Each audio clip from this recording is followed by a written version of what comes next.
Welcome back for another Music Theory Bite. In this video, we're talking about dominant seventh chords, how to spell them, how to voice them, and how to resolve them. If that sounds like something you're interested in learning more about, then this is the video for you. But before you check out this video, make sure you check out my video on seventh chords in general. That gives you some very basic information on what is a seventh chord, why we have them, and how they exist in the major-minor tonal system. So if you're ready, let's begin. A dominant seventh chord is one of the most identifiable and important sounds in all of tonal music. Its place in the major-minor tonal system, as well as its unique structure, makes it an important identifier of tonal center. So much so that one need only hear a dominant seventh chord to know where tonic is. Let's talk about the chord structure first. The bottom three pitches of a dominant seventh chord form a major triad. On top of this is placed a minor third, which creates a minor seventh above the chord root. You'll remember from my video on seventh chords that the full name of a dominant seventh is major minor seventh. The first part of the name refers to the bass triad, and the second part refers to the quality of the seventh above the root. This structure has some interesting characteristics that give the chord a unique drive toward resolving towards tonic. You might even say that this expected resolution is built into the dominant seventh's DNA. This is because of four reasons. The first is the internal interval structure. The interval formed between the third of the chord and the seventh of the chord is a tritone or diminished fifth, one of the most active intervals in all of tonal music. You'll remember that tritones have a strong desire to resolve by having both pitches resolve by step in opposite directions. So in the case of a dominant seventh chord, the third of the chord, the leading tone or scale degree 7, will want to move up by step, and the seventh of the chord, the subdominant or scale degree 4, will want to resolve down by step. Second comes the chord's scale degree content. Dominant sevenths show up diatonically in three places in the major-minor tonal system. First, they're built on scale degree 5, the dominant in the major mode, from which the chord takes its common name, and consists of scale degrees 5, 7, 2, and 4. It also shows up built on scale degree 5 in the minor mode, consisting of scale degrees 5, raised 7, 2, and 4, making it identical to its counterpart in major. It's also built on the lowered 7th scale degree in minor, consisting of scale degrees lowered 7, 2, 4, and lowered 6. This chord, in most circumstances, acts and sounds like a dominant to the mediant triad in minor, or a way to shift to the relative major. Its relative rareness in the major-minor tonal system is the second thing that gives it a unique desire to resolve to tonic. Dominant sevenths only show up on the dominant scale degree in both major and minor. Now I know you're wondering about the dominant seventh built on the lowered 7th scale degree in minor. When that occurs, notice how it sounds like the chord is tonicizing or temporarily shifting the tonal center to the mediant or relative major key. So for example, if I'm in a minor key,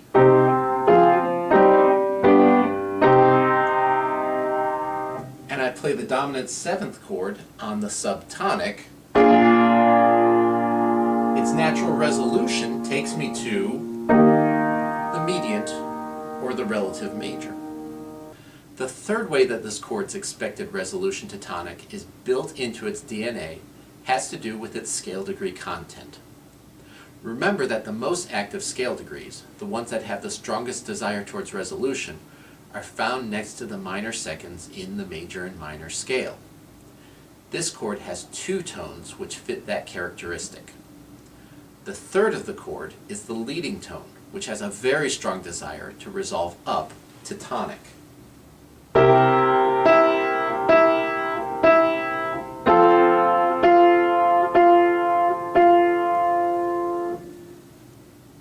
Likewise, the 7th of the chord is scale degree 4, or the subdominant, which has a strong desire on its own to resolve down to scale degree 3.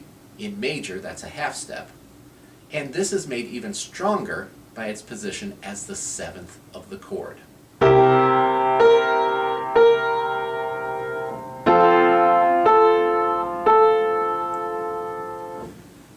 And remember that all good chord 7ths have a natural desire to want to resolve down by step.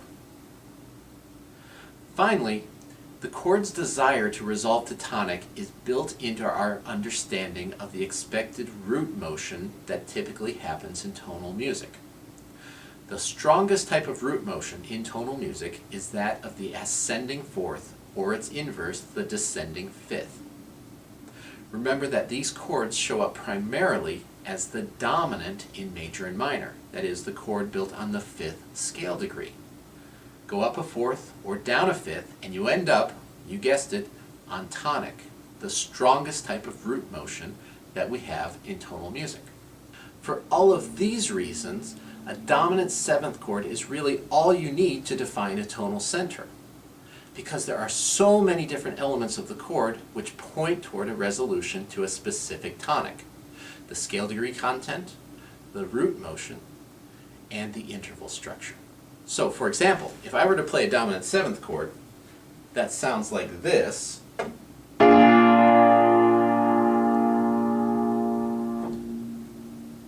Can you sing tonic from that chord?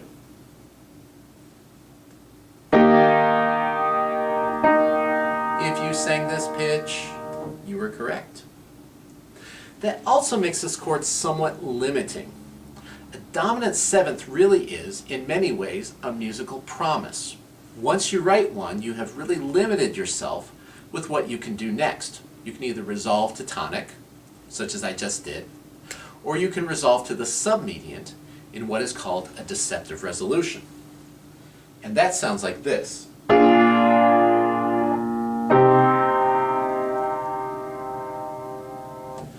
Skilled composers can use that very effectively, either to establish a tonal center or to delay arrival at a musical goal by simply doing everything that they can to avoid dominant 7th chords. Passages in which that happens can build up a tremendous amount of musical expectation, which, when the dominant 7th finally arrives and resolves, can result in a glorious release of musical tension. Let's talk about spelling dominant 7th chords. There are two methods that I recommend for spelling a dominant 7th chord. The first is the interval method, and the second is the scale degree method. Using the interval method, you begin by writing a major triad. If my chord root is A, then I need a major third above that, which is a C sharp, and a minor third above that, an E, which completes the major triad.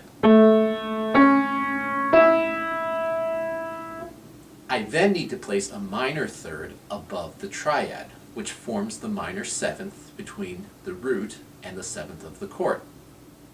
In this case, the pitch would be a G.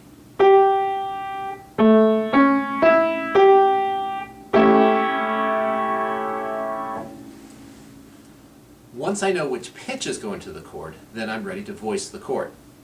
If there's an indication of inversion, I then place the corresponding chord member in the bass. Remember from my video on spelling 7th chords that the figured bass symbol 7 indicates a root position 7th chord, meaning A in this case would be the lowest pitch.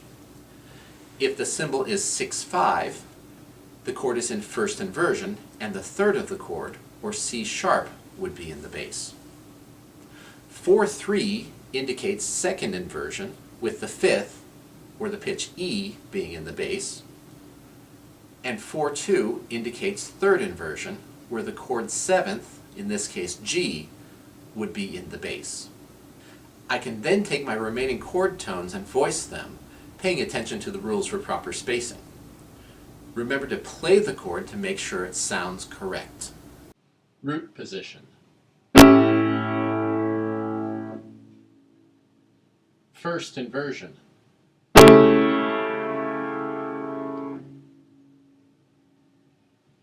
Second inversion.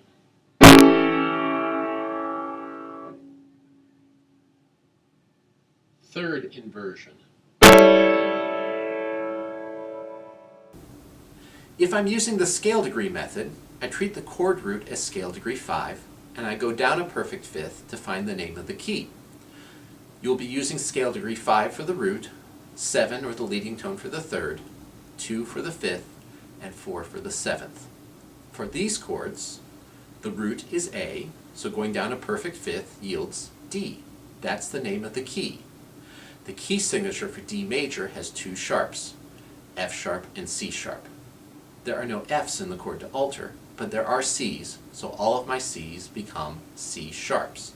Notice I'm using the major scale and major key signature, because if I were to use minor, I'd have to remember to raise my leading tone, which I always do on a dominant function chord. Now that we've talked about spelling dominant seventh chords, let's talk about resolving them. We've already focused on all the elements that make a dominant seventh chord want to resolve to tonic. That means resolving a dominant seventh chord can be extremely formulaic. Once written, almost all the tones need to resolve in very particular and specific ways, regardless of how the chord is voiced. I have 4 different inversions and voicings of dominant seventh chords in front of you, all of them in the key of G minor. Let's resolve all of them together, one scale degree at a time. So here are our chords in the key of G minor. They each consist of the root, scale degree 5, or the pitch D, the third, scale degree 7, or F sharp. Notice that I needed to use an accidental to raise the leading tone in the minor mode, the fifth of the chord, or scale degree 2, which in this case is the pitch A, and the chord 7th, scale degree 4, the pitch C. We'll resolve each of these chords to where they most commonly go, to a tonic chord. Always start with the resolution of the tendency tones. The strongest tendency tone is, of course, the leading tone, which wants to resolve up by step to tonic. Resolve that first. Step 2, find the chord 7th. Remember that all good chord 7ths want to resolve down by step. Make it do so to resolve to scale degree 3. For step 3, find the fifth of the chord, or scale degree 2. There's a little flexibility with this scale degree.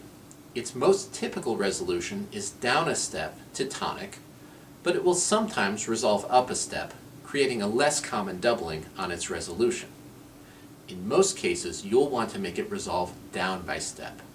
That's what I've done here with all of my resolutions. Finally, we have the chord root, or scale degree 5. How we handle scale degree 5 depends on 2 things, the resolution chord and the chord's voicing. So step 4. Remember that dominant sevenths typically resolve one of 2 places, directly to tonic, what is called an authentic resolution, and to the submediant in what we call a deceptive resolution, because it is the less common and more surprising resolution. Let's deal with the more common resolution first, the authentic resolution to tonic. If we're resolving to tonic, scale degree 5 will leap to scale degree 1 if, and only if, it appears in the bass. In all other instances, scale degree 5 will stay on scale degree 5 as a common tone as it resolves. Here's what the 4 resolutions sound like.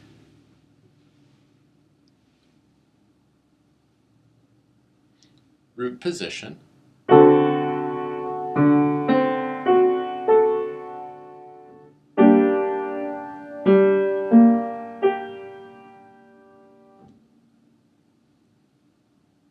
first inversion,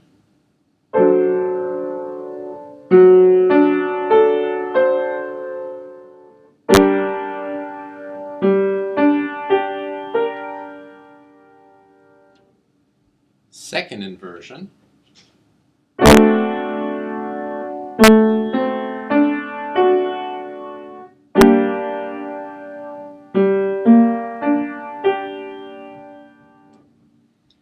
and third inversion.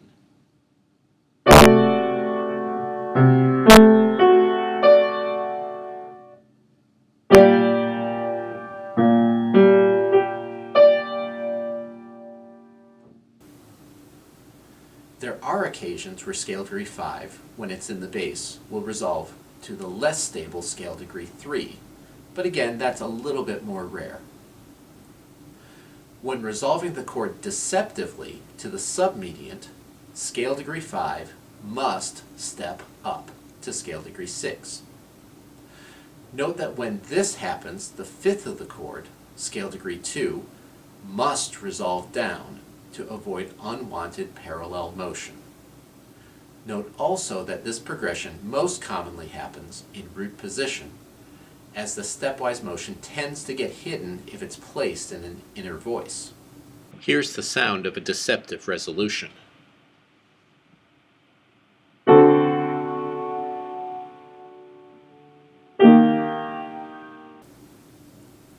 One more thing to take a look at.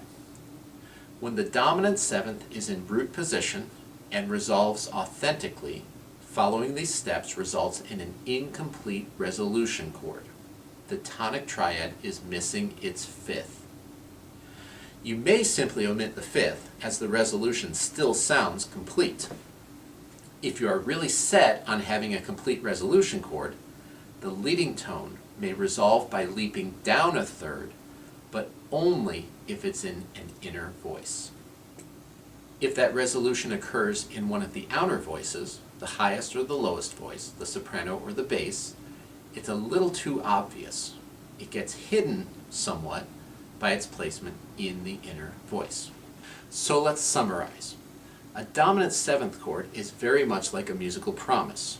Once you hear one, we almost certainly are headed straight to a tonic, and that makes it a very defining sound in tonal music. That's because of the interval structure, especially that tritone embedded within the chord, the scale degree content, and the chord root, which typically wants to resolve either up a fourth or down by fifth to tonic.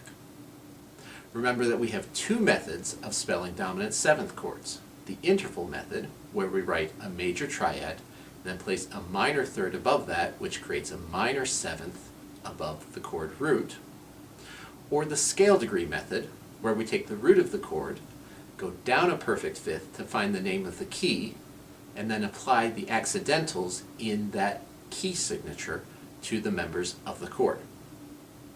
When resolving a dominant seventh chord, remember to follow the 4 steps in order, and you will never incorrectly resolve one of these things. Start by finding the leading tone and make it resolve up. Again, if it's in an inner voice, it may leap down a third. Second, find the chord seventh and have it resolve down by step. Third, find the fifth of the chord, or scale degree 2, and have that resolve down by step to tonic. And fourth, find the root of the chord. If it's the lowest note in the texture, it will leap to scale degree 1, and if it's not the lowest note in the texture, it will stay exactly where it is as the chord resolves. Remember that on deceptive resolutions, the chord root will step up. Remember these steps, and you need never have problems resolving dominant seventh chords ever again. In future videos, we'll take a look at how the characteristics of the dominant seventh chord provide opportunities for delightful non-standard resolutions, tonicizations, modulations, and, in some cases, how they are used simply for their resonant sound, like in a standard blues progression. For now, we'll just stick with spelling and resolving them in their most basic form. Well, that's it for this video. If you found it helpful, please make sure you like it. Please make sure you leave constructive comments below if you have anything to add to the conversation. And as always, subscribe to my channel so that you'll know about the latest music theory bites when they become available. Until next time.